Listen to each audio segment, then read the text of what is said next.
João, capítulo 15. Senhor, nosso Deus, nosso Pai, em nome de Jesus, somos gratos a Ti, Senhor, por mais esta oportunidade que o Senhor nos concede de estarmos aqui meditando na Tua palavra. Somos gratos a Ti pela Tua bênção, pela Tua graça, pela saúde que tem nos dado, Senhor, pela Tua provisão, a qual o Senhor tem abençoado, Senhor, os nossos lares, as nossas mesas, não tem faltado pão. Somos gratos a Ti por tudo, Senhor. Continua abençoando o Teu povo, dando saúde e repreendendo todo o mal.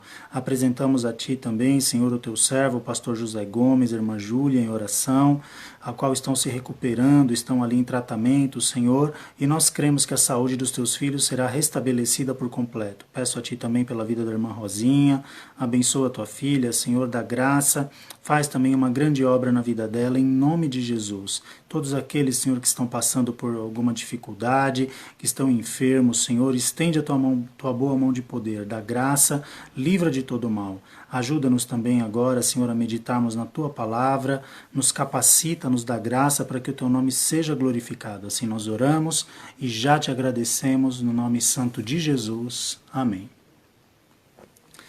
Glórias a Deus. Só para dar alguns avisos aqui para os irmãos antes da gente começar a meditar na palavra. Graças a Deus, nosso pastor José Gomes está se recuperando. Nós tivemos notícia dele hoje pela manhã, ele está ainda no hospital, está internado, mas está bem, está tendo uma boa recuperação, está ainda lá sob cuidado médico, tomando medicação, mas o quadro dele está melhorando cada dia, graças a Deus. A irmã Júlia está em casa, ela não precisou ser hospitalizada e ela também está se tratando em casa. E nós vamos continuar intercedendo pelos nossos irmãos, amém? Uma outra coisa também que eu queria aproveitar para estar falando aos irmãos, algumas igrejas, irmãos, elas já estão voltando a ter cultos, não é? A fazer os cultos presenciais. Nós podemos falar de Vila Simões, não é? É onde que a igreja que está sob os nossos cuidados. As demais não é da nossa alçada. Mas eu digo para os irmãos que Vila Simões, por enquanto, vai permanecer como está. Nós ainda não teremos cultos presenciais, nós vamos continuar fazendo as lives de casa, conforme recomendação do nosso setor. As lives na igreja foram recomendadas pelo nosso setor, para que não sejam feitas as lives nas igrejas por conta dessa situação. Nós estamos vivendo um tempo ainda pior do que quando começou, né, a pandemia. Hoje a situação ainda está pior. Nós temos tido aí notícias de muitos irmãos que estão sofrendo com essa enfermidade, muitos perderam a vida, então não é tempo de nós retomarmos ainda os cultos presenciais, tá?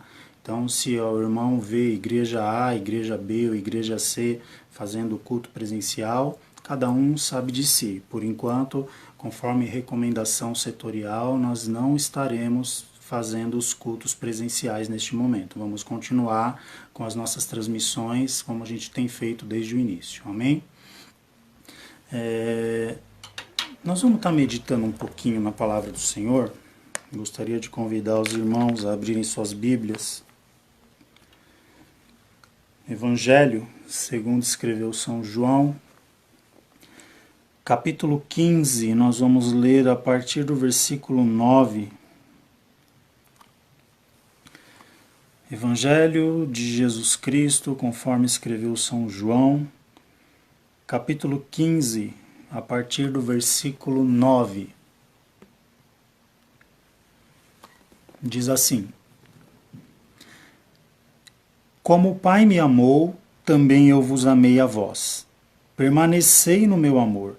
Se guardardes os meus mandamentos, permanecereis no meu amor. Do mesmo modo que eu tenho guardado os mandamentos de meu Pai e permaneço no seu amor. Tenho-vos dito isso para que a minha alegria permaneça em vós e a vossa alegria seja completa. O meu mandamento é este, que vos ameis uns aos outros, assim como eu vos amei. Ninguém tem maior amor do que este, de dar alguém a sua vida pelos seus amigos. Vós sereis meus amigos, se fizerdes o que eu vos mando. Já vos não chamareis servos, porque o servo não sabe o que faz o seu senhor. mas tenho-vos chamados amigos, porque tudo quanto ouvi de meu Pai vos tenho feito conhecer. Não me escolhestes vós a mim, mas eu vos escolhi a vós, e vos nomeei, para que vades e dei fruto, e o vosso fruto permaneça, a fim de que tudo quanto em meu nome pedirdes ao Pai, ele vos conceda. Isto vos mando, que vos ameis uns aos outros. Se o mundo vos aborrece, sabei que primeiro do que a vós, me aborreceu a mim. Amém? Por enquanto até aqui. E nós queremos falar um pouquinho hoje, irmãos, sobre o amor. É bem verdade que nós vivemos dias que, se a gente for analisar a situação do mundo nesse tempo atual que a gente está vivendo, em meio a tanto preconceito, né, tantas manifestações, tantos assassinatos, tanta coisa absurda que tem acontecido, não é? A gente não vai entrar aqui em detalhe, não é o nosso objetivo, mas talvez alguém diria assim, que falta amor para o mundo.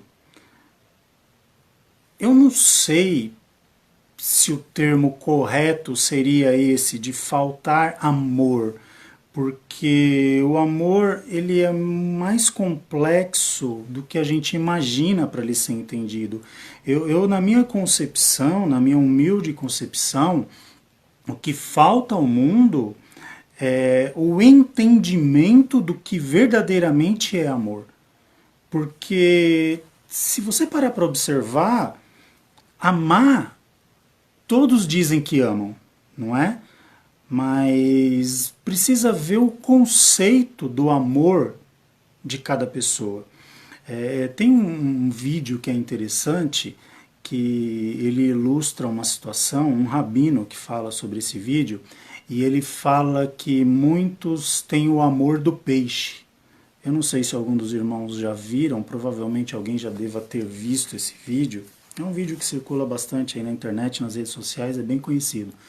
E esse rabino, ele usa uma aplicação e ele define o amor das pessoas, ou pelo menos da maioria das pessoas, como o amor do peixe. O que significa esse amor do peixe? O amor do peixe é quando a situação de uma pessoa que ela diz assim, eu amo peixe, por exemplo. Né? É uma expressão comum de dizer quando você gosta muito de uma coisa. A pessoa diz, eu amo peixe. Aí esse rabino questiona essa pessoa, fala, você ama peixe? E falou, a pessoa diz, eu amo peixe. Aí o rabino diz assim, olha, você não ama o peixe, você ama você mesmo. Aí ele, não, eu amo o peixe. Ele falou, não, você não ama o peixe. Você ama você mesmo. Por quê? Pelo bem-estar, pelo prazer que o peixe te proporciona quando você o come. Porque se você amasse o peixe de verdade, jamais você tiraria o peixe da água, jamais você mataria o peixe, jamais você levaria o peixe ao fogo para prepará-lo para depois comer. Então quer dizer, você não ama o peixe, você ama você mesmo. E você acha que você ama o peixe por questão do teu bem-estar, do teu prazer pessoal. E a gente parando para analisar, isso é uma verdade, porque muitas pessoas quando dizem que amam, o amor delas é semelhante a esse amor do peixe, na verdade. Na verdade, a pessoa não ama alguém ou alguma coisa, ela ama a ela mesma. Então, por isso que o mundo hoje carece tanto de amor, porque o mundo não tem uma concepção correta do que é o amor, não é? E nós vemos aqui Jesus, né, numa passagem muito conhecida, um trecho muito conhecido aqui de João 15, quando ele diz, né, que como o Pai me amou, também eu vos amei a vós, permanecei no meu amor. E ele diz assim, ó, se guardardes os meus mandamentos, permanecereis no meu amor, do mesmo modo que eu tenho guardado os mandamentos de meu Pai e permaneço no seu amor. Então, eu quero meditar um pouquinho com os irmãos essa noite nesse tipo de amor de Deus. Que amor é esse, não é? Que amor é esse amor de Deus, que ele se manifesta a nós dessa forma tão maravilhosa? Se a gente analisar um pouquinho os termos gregos de amor, não é? Existem vários termos de várias questões para amor, o amor fileu, o amor storge, o amor eros, mas aqui quando Jesus menciona esse amor de Deus, ele fala do amor, nós usamos um termo que é incorreto, né? Nós falamos amor ágape, mas o termo correto não é ágape, seria agape, né? A palavra correta, porque grego não tolera a proparoxítona. Esse ágape foi uma adaptação do português que nós fizemos. Mas o correto de falar seria amor agape, né? Por quê? Porque esse amor, ele retrata o amor de Deus para conosco. O amor aqui, o agape, né? O ágape, como a gente está acostumado a falar, ele retrata o amor de Deus para conosco. E é esse o sentido do amor que as pessoas desconhecem, que as pessoas não entendem, que as pessoas têm dificuldade de entender. Porque se a gente for ver o padrão bíblico a respeito do amor, o amor, de acordo com a Bíblia, ele não é um amor egoísta. Muito pelo contrário, é um amor que se doa. Hoje as pessoas amam por questão egoístas, por questão egocêntricas. Ainda outro dia, né, nós conversávamos lá na empresa com algumas pessoas ali, uns jovens estão ali, e eu dizia assim, olha, se as pessoas conseguissem entender o sentido do amor, um amor de Deus, tá? Nós estamos falando, um amor que se preocupa em satisfazer a outra parte, e se achasse alguém que pensasse da mesma forma que ela, seria um relacionamento ideal, podemos dizer assim. Por quê? Porque os dois viveriam um para completar o outro, um para satisfazer o outro. Porque é muito difícil nos relacionamentos, falando agora de relacionamento, quando as pessoas elas amam para si. Imagina se alguém ama a outra pessoa por satisfação pessoal. Eu amo o meu cônjuge porque eu me deleito no meu cônjuge, ou porque eu me satisfaço no meu cônjuge. Ou seja, veja que é um amor egoísta. Na verdade, você não ama o seu cônjuge, você ama o que você pode obter através da vida da pessoa. Por isso que tantos casamentos hoje não duram, tantos relacionamentos não vão para frente, porque esse é um tipo de amor que ele não oferece, ele só toma. E o amor do mundo hoje, o amor das pessoas no mundo hoje, eles possuem essa característica, eles querem para si. Eles não oferecem, mas eles querem para si.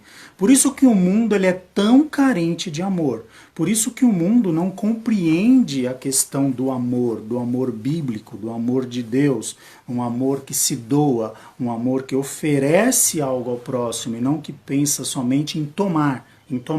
Lembra da história do amor do peixe, que eu falei agora há pouco no começo? É aquela pessoa, eu amo o peixe. Por que ela ama o peixe? Porque ela ama o peixe de verdade? Não. Ela ama o peixe porque ela se satisfaz comendo peixe. Então as pessoas amam porque se satisfazem com alguma coisa, não porque verdadeiramente elas se preocupam, não é? Um tempo atrás nós fizemos um encontro de casais, promovido por uma igreja, a Igreja Batista, nós participamos, né, há uns anos atrás, e ali um palestrante falava sobre a linguagem do amor. Então, o amor ele tem algumas linguagens particulares, né, que é o cuidado, que é o afeto, que é a preocupação. É fácil dizer eu te amo, não é? É fácil você falar que ama alguém, mas você demonstrar isso em cuidado, em afeto, em preocupação, em zelo, quer dizer, aí já é uma outra questão. Talvez a pessoa não diga, mas a pessoa demonstre isso com atitudes, não é? Com ações.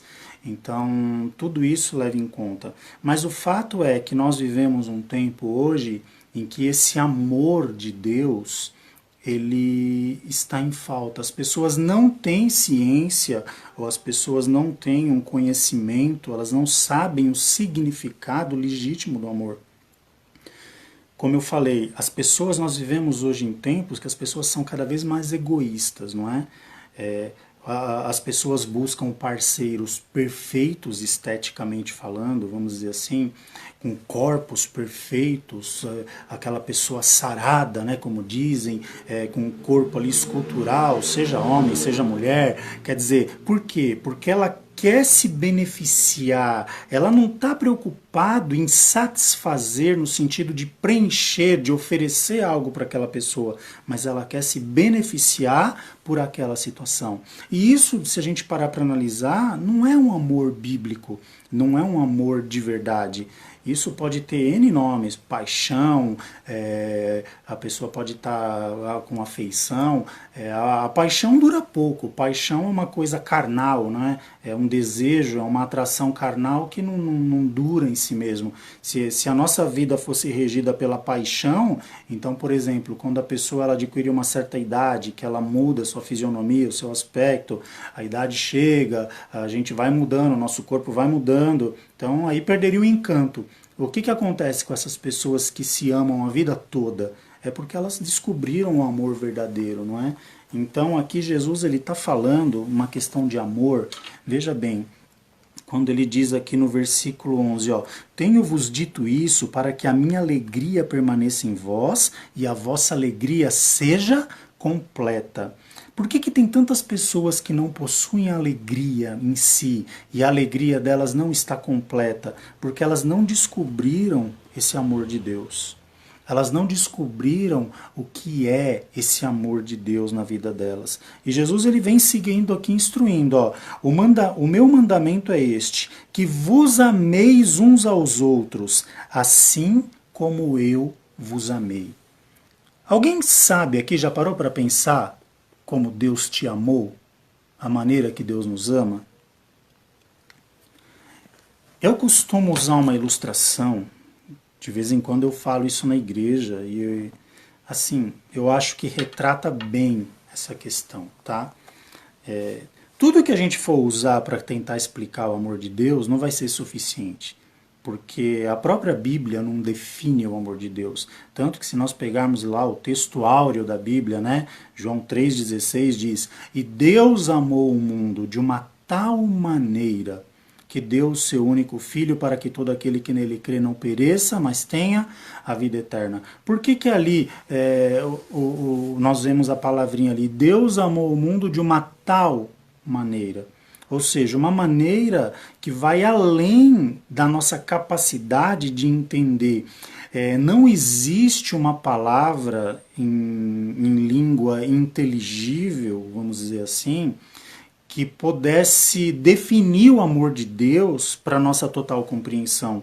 Não existe uma palavra que traduza o amor de Deus para nossa total compreensão, não é? Que pudesse traduzir o significado. Qual que é a expressão máxima do amor de Deus? Se a gente fosse usar uma palavra, sabe o que eu diria? Jesus. Então, nós não temos assim como entender a grandeza deste amor, não é? Por completo. Mas eu costumo usar essa ilustração que eu falei há pouco, que eu acho que exemplifica bem, para a gente compreender o que é o amor de Deus de verdade. Então, veja, é uma ilustração, tá? Eu vou falar aqui, é uma ilustração, é um exemplo, tá? Como se fosse uma parábola, vamos dizer assim. Havia um casal, e esse casal, eles namoraram, se apaixonaram, namoraram, tal, e passou um tempo, eles se casaram, e eles tinham um objetivo em comum, tá? O casal tinha um objetivo em comum. Eles queriam ter um filho. O sonho da vida desse casal era ter um filho. O projeto de vida deles era ter um filho. Né? Assim como muitas pessoas se casam, têm projetos, tal, quero uma casa, quero isso. Esse casal em particular, o projeto deles era ter um filho. E esse casal, eles passam um tempo, né, que eles se casaram, a mulher engravida, o sonho ali vai tomando forma, né, o casal vai acompanhando os meses de gravidez ali passando, a mulher, a barriga crescendo, desenvolvendo dentro do ventre da mãe, e eles vão vendo aquele sonho deles se tornando uma realidade. Chega o tempo certo, aquela criança nasce, não é? E após o nascimento da criança, é aquela alegria, e o casal tem um filho, um menino, né? E eles se regozijam muito com o nascimento daquela criança. Dentro das suas condições, eles procuram oferecer o melhor que eles podem para aquela criança. Vão lá, mobiliam um quarto daquela criança com o melhor que eles podem fazer. E cuidam daquela criança com tudo aquilo que eles podem oferecer e investe no estudo. O tempo passa, a criança começa a crescer, aquela criança vai estudar na escolinha e aquele casal procura uma boa escolinha para pôr aquele filho. Por quê? Porque ali está o projeto de vida daquele casal. Aquela criança é o projeto de vida daquele casal. E aquela criança vai se desenvolvendo e os pais acompanhando de perto, procurando sempre ali oferecer o melhor que eles podem em questão de educação, em amor, em carinho e atenção. E a criança, ela é o centro da vida daquele casal. E o tempo passa, a criança já se torna agora um adolescente, os pais com todo aquele cuidado, que só os pais sabem os cuidados, né, dos filhos, que nós devemos ter com os filhos na adolescência. E ali os pais cuidam e procuram oferecer o melhor estudo, em tempos de dificuldade se desdobram para dar o melhor para aquele filho.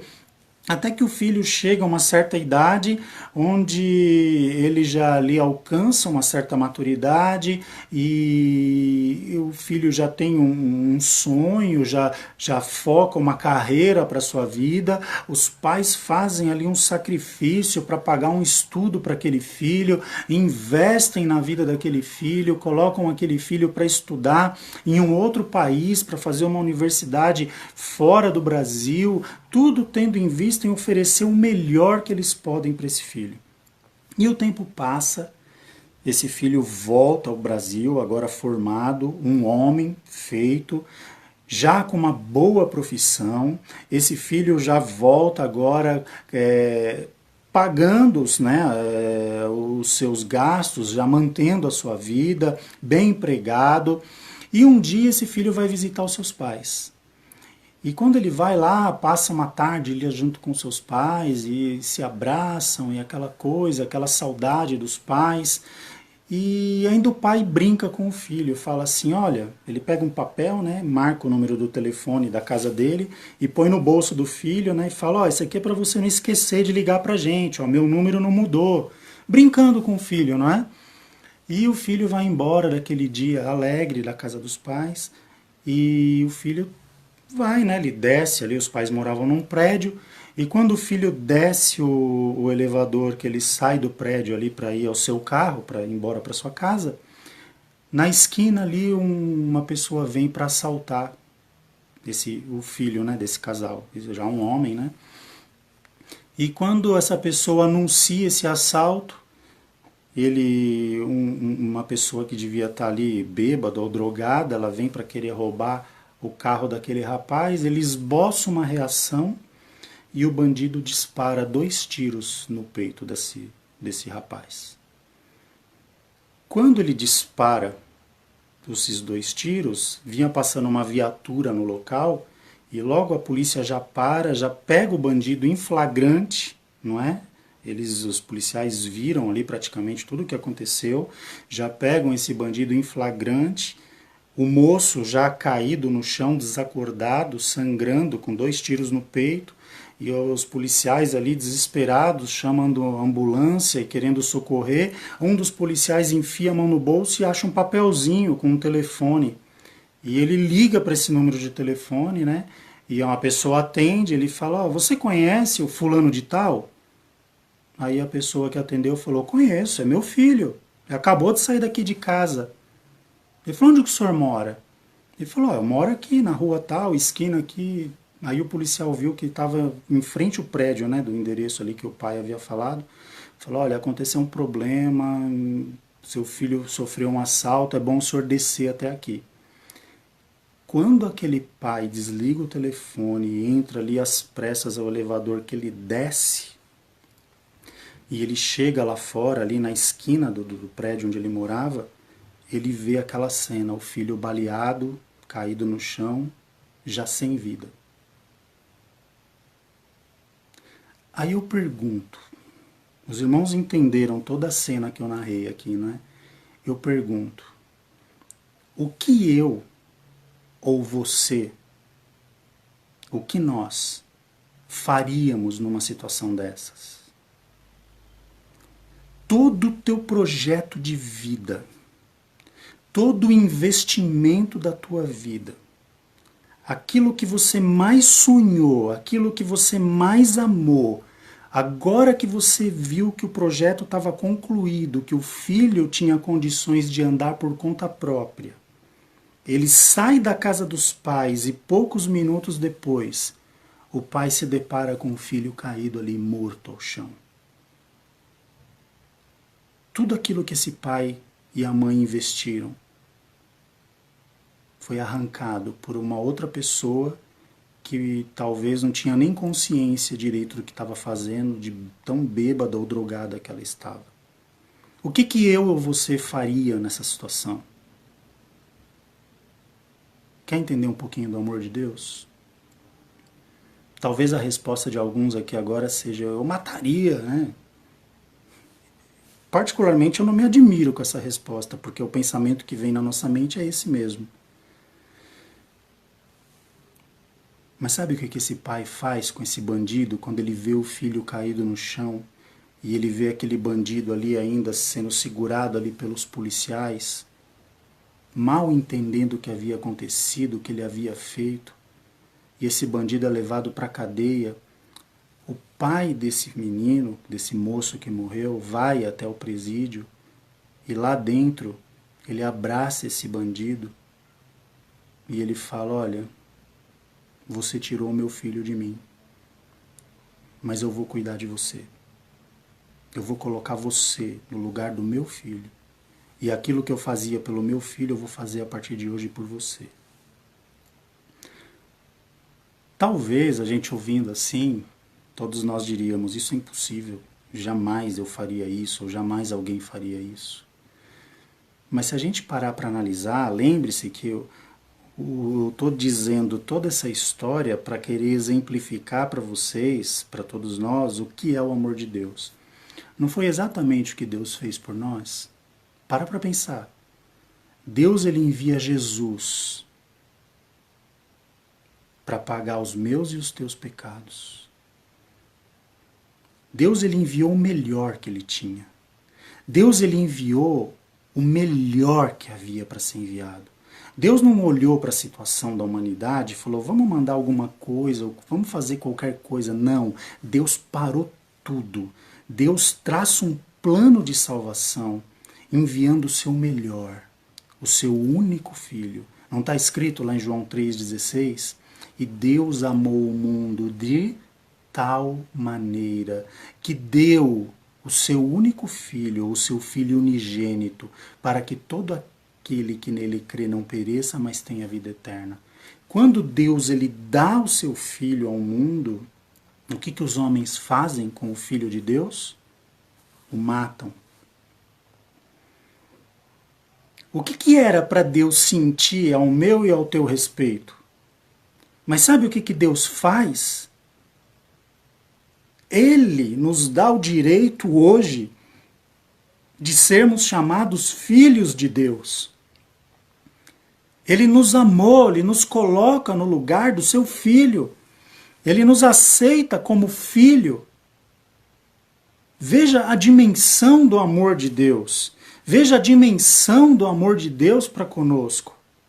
Por isso que quando eu digo que o que falta para o mundo não é simplesmente o amor, o que falta ao mundo é entender a dimensão do amor de Deus para conosco. Um amor que não condena, um amor que não julga, um amor que não joga fora, um amor que abraça, um amor que acolhe, um amor que traz para si, um amor que cura, ainda que nós sendo inimigos, Deus ele tem nos amado, ainda que a gente estivesse numa posição de inimigos.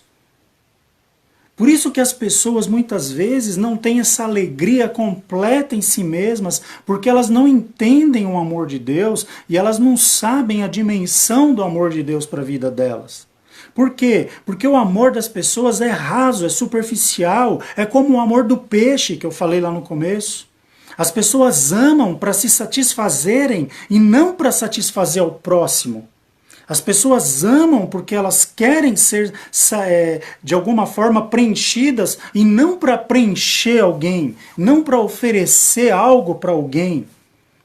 E esse é o sentido do amor verdadeiro. Esse é o sentido de um amor de verdade. E Jesus ele diz aqui, olha, ele vem dizendo no versículo 13, ninguém tem amor, maior amor do que este, de dar a alguém a sua vida pelos seus amigos. Ou seja, Jesus ele se sacrifica por nós, ele dá a sua vida por nós, ele paga o preço a qual ele próprio era inocente para que eu e você tivesse paz, para que eu e você pudesse ser amado de Deus, para que eu e você pudéssemos ser feitos filhos de Deus. E no 14 diz, vós sereis meus amigos, se fizerdes o que eu vos mando. Já vos não chamareis servos, porque o servo não sabe o que faz o seu senhor, mas tenho-vos chamado amigos, porque tudo quanto ouvi de meu Pai vos tenho feito conhecer. Dá para imaginar a dimensão do amor de Deus, irmãos? O amor de Deus, ele não espera nada em troca, ele oferece, ele é pronto para oferecer. As pessoas acham que amar é você encher de presente, é você bajular, é você fazer N coisas. Não, você amar é você se doar, é você oferecer, é você querer o bem-estar do próximo, é você se preocupar com o bem-estar do próximo. E se a pessoa pensar igual a você, essa união ela tem tudo para ser perfeita. Porque um não vive para si, um vive para o outro e vice-versa, não é? Imagine se um casal, por exemplo, um pensasse, olha, eu vou agradar o meu cônjuge, eu vou levar o meu cônjuge num restaurante para comer a comida que o meu cônjuge gosta. Quer dizer, ele está renunciando a, por exemplo, comer aquilo que ele gosta para satisfazer o cônjuge. Em contrapartida, o cônjuge depois retribui da mesma forma. Esse casal vai ser feliz. Agora imagina se fosse um sentimento egoísta. Não, eu quero ir ao restaurante porque eu gosto de comer tal coisa. A minha esposa não gosta muito, mas problema dela. Eu vou comer porque eu gosto e eu quero estar bem. Veja que isso aí é um amor egoísta. É um amor que só quer tomar para si. É um amor que só quer para si e não oferece. Não é? O amor de Deus, a Bíblia deixa claro aqui, para a gente já caminhando para o fim, alguns parâmetros do amor de Deus. E a gente muitas vezes está longe de entender esse significado. Porque quando nós entendemos o amor de Deus, fica fácil para a gente partilhar isso com o próximo, seja com o cônjuge, seja com os filhos, seja com o próximo de uma maneira em geral. E aqui a Bíblia ela dá alguns parâmetros sobre esse amor, na primeira epístola aos Coríntios, capítulo 13, e veja bem, eu vou ler aqui alguns versículos, a partir do primeiro, para a gente estar bem embasado, e diz assim, 1 aos Coríntios 13, 1 em diante, ainda que eu falasse as línguas dos homens e dos anjos, e não tivesse caridade, aqui onde nós lemos caridade, entenda-se no lugar amor, tá? Que é a mesma tradução, caridade para amor. Eu vou falar amor para ficar dentro do contexto que nós estamos dizendo. Ainda que eu falasse as línguas dos homens e dos anjos e não tivesse amor, seria como um metal que soa ou como o sino que tine. Ainda que eu tivesse o dom de profecia e conhecesse todos os mistérios e toda a ciência, ainda que tivesse toda a fé, de maneira tal que transportasse os montes e não tivesse amor, nada seria. Ainda que distribuísse toda a minha fortuna para sustento dos pobres, e ainda que entregasse o meu corpo para ser queimado, e não tivesse amor, nada disso me aproveitaria. O amor é sofredor, veja os egoístas, né? que pensam que o amor só toma para si. Não, o amor ele é sofredor. O amor é benigno. O amor não é invejoso.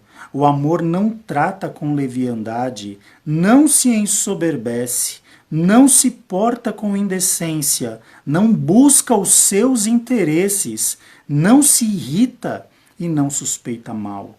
Não folga com a injustiça, mas folga com a verdade. Olha aqui, tudo sofre, tudo crê, tudo espera e tudo suporta. O amor nunca falha, mas havendo profecias serão aniquiladas, havendo língua cessarão, havendo ciência desaparecerá. Porque em parte conhecemos e em parte profetizamos. Mas quando vier o que é perfeito, então o que é em parte será aniquilado. Veja,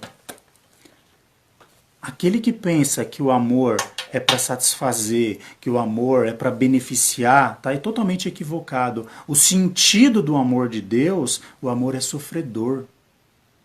Já parou para pensar quantas vezes nós magoamos a Deus? Quantas vezes nós decepcionamos a Deus? Quantas vezes nós pecamos contra Deus? E nem por isso Deus deixa de nos amar. Por quê? Porque Deus sofre nos amando. Deus sofre nos amando. O amor é sofredor.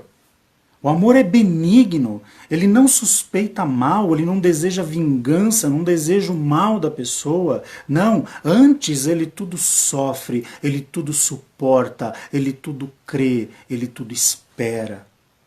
Isso é o sentido do amor de verdade. E vejam, diante de tudo isso que eu estou dizendo, que a nossa, quando eu digo nossa, né, eu estou dizendo que a visão no geral do amor, pela uma ótica do mundo, ela é totalmente equivocada. Por isso que nós vemos tantas pessoas amantes de si mesmos, como a Bíblia diz, não é? Pessoas avarentas, pessoas que só procuram o seu bem-estar, pessoas que estão preocupadas somente com si próprio, que pisam em cima dos outros, que desfazem, que maltratam. Isso não é amor. E muito menos amor de Deus. Porque o amor de Deus, ele é sacrificial. O amor de Deus, ele renuncia a si mesmo. O amor de Deus, ele oferece, ele não requer. O amor de Deus, ele acolhe, ele não rejeita. O amor de Deus, ele perdoa, ele não joga fora. E se Deus nos ama desta forma, nós precisamos entrar por aquele texto de João 15. O amor do Pai que está em Jesus precisa ser partilhado a nós. Porque se nós não tivermos esse amor desta forma, acende um alerta em nós, em questão de relacionamento com Deus. Se nós não tivermos conseguindo amar desta forma, nós precisamos rever o nosso relacionamento com Deus. Porque nós somos um espelho. Nós refletimos aquilo que nós recebemos de Deus. Se nós não conseguimos refletir esse tipo de amor, é porque a nossa comunhão com Deus precisa ser revista em algumas situações, ou até mesmo refeita. Por que o mundo carece tanto de amor, meus irmãos? Por que o mundo sofre tanto por falta de amor? Porque o amor do mundo é egoísta. Porque o amor do mundo busca satisfação pessoal. Porque o amor do mundo não compartilha. O amor do mundo não é sofredor. O amor do mundo só quer para si. E Deus nos ensina a amar de uma forma diferente. E essa alegria só será completa em nós, conforme nós lemos aqui em João 15. Quando nós descobrimos esse amor. Jesus disse isso, ó. Versículo 11, ó, vou ler de novo. Tenho-vos dito isso para que a minha alegria permaneça em vós, e a vossa alegria seja completa. Quando que isso acontece? Quando que isso se dá na pessoa? O O versículo anterior explica, o 10, ó. Se guardardes os meus mandamentos, permanecereis no meu amor, do mesmo modo que eu tenho guardado os mandamentos de meu Pai, e permaneço no seu amor. Ou seja, o amor de Deus ele é partilhado. Deus partilha esse amor com Jesus, que automaticamente partilha com a sua igreja. Por isso que nós amamos, irmãos. Nós não amamos porque nós somos bons. Nós não amamos porque nós somos bonzinhos, não. Nós amamos porque Deus nos ama. E quando nós recebemos esse amor de Deus, nós podemos oferecê-lo também, na mesma proporção. Não é? Nós o oferecemos na mesma sinceridade, de coração aberto. Nós amamos tanto os nossos que estão à nossa volta, quanto ao nosso próximo, não é? Como a Bíblia nos instrui. Então, o que eu recomendo para todos nós nessa noite? Vamos buscar o amor de Deus. Vamos nos preocupar menos em julgamento. Vamos nos preocupar menos em querer apontar dedo, em querer julgar, em querer achar isso ou aquilo. Sabe o que nós precisamos de verdade? Amar. De uma forma incondicional, como Deus nos ama. Como Deus nos ama. Nos suportarmos como Deus nos suporta. Sabendo que nem eu e nem você somos perfeitos. Então como é que nós vamos cobrar a perfeição de alguém? Para pensar nisso. O amor de Deus é uma fonte inesgotável para nós. E nós podemos refletir isso nas nossas vidas. Amém? Deus nos abençoe. Fica essa breve meditação para nós. Vamos todos procurar amar mais, ter uma vida comprometida com Deus, refletir a imagem de Deus nas nossas vidas, não é? A Bíblia diz que a árvore ela é conhecida pelo fruto. Não adianta a árvore ser frondosa, não adianta ela ser viçosa, não adianta ela ser bonita e não ter fruto. É melhor ser uma árvore talvez um pouco menor, mais escondidinha, mas quando precisar de fruto, o fruto está lá. Porque Deus assim tem nos feito frutíferos para a glória do nome dele. Amém? Deus os abençoe, meus irmãos. Nós vamos estar orando agora para encerrar. E desde já eu desejo aí uma boa noite a todos, que Deus continue nos instruindo, nos dando direção e que possamos amar mais segundo a vontade de Deus. Amém? Vamos orar. Senhor nosso Deus, nosso Pai, em nome de Jesus nós te agradecemos, Senhor, por essa palavra, por essa meditação, Senhor. Ajuda-nos, Senhor, a amarmos, ajuda-nos, Senhor, a compreendermos o teu amor, a sermos, Senhor, verdadeiramente canal de bênção por onde passamos, a compartilhar do teu amor.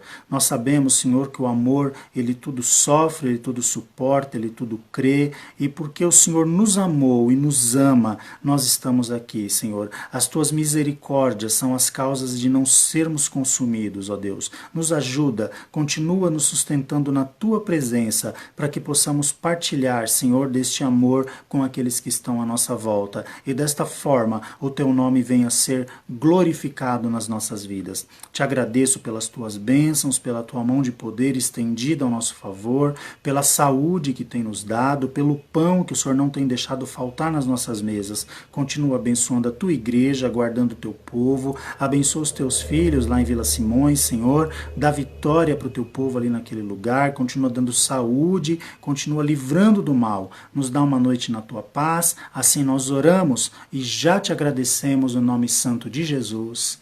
Amém. Deus abençoe a todos, meus irmãos, tenham uma boa noite na paz do Senhor Jesus. Amém?